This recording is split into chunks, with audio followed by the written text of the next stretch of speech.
বাংলার মুখ্যমন্ত্রী মাননীয় মমতা ব্যানার্জি বাংলায় যাতে দুর্গাপূজা ভালো হয়, সুন্দরভাবে হয় এবং দুর্গা পূজা নিয়ে এবং শারদ উৎসবের যে ফেস্টিভ্যাল, সেই ফেস্টিভ্যাল যাতে বিশ্বের বাজারে সুনাম করতে পারে।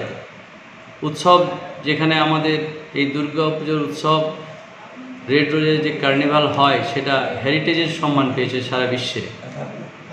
সেই হিসাবে বাংলার মুখ্যমন্ত্রী প্রত্যেকটি রেজিস্টার্ড ক্লাবকে 85,000 টাকা দেন যারা দুর্গা পুজো করেন, যাতে আরও সুন্দরভাবে সেই পুজোগুলো হয় এবং আরও ইলেকট্রিসিটি থেকে ফায়ার সব কিছুরই সাশ্রয় উনি করে দিয়েছেন, যাতে এই উৎসব সারা পশ্চিমবাংলায় খুব ভালোভাবে হয়।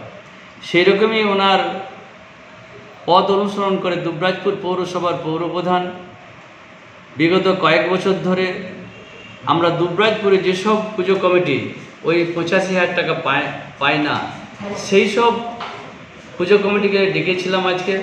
তাদেরকে আমরা একটু আর্থিক সহযোগিতা করলাম, তাদেরকে উৎসাহ প্রদান করলাম যে তাদের পুজোগুলো যাতে ভালো হয় এবং দুবরাজপুর পৌরসভা আপনাদের সঙ্গে আছে।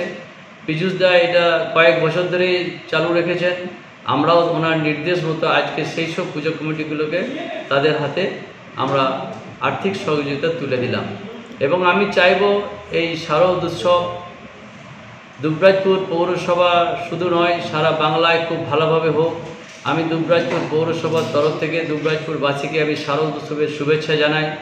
সবাই এই আনন্দে মেতে উঠুন আপনারা এবং যত্রতত্র ময়লা না ফেলে পরিষ্কার পরিচ্ছন্নতা বজায় রাখুন, সাম্প্রদায়িক সম্প্রীতি বজায় রাখুন। আমরা সবাই, আমাদের মুখ্যমন্ত্রী বলেন ধর্ম যার যার উৎসব সবার, এই বার্তা আমরা সবাইকে দিতে চাই এবং সবাই মিলে আনন্দ করতে চাই।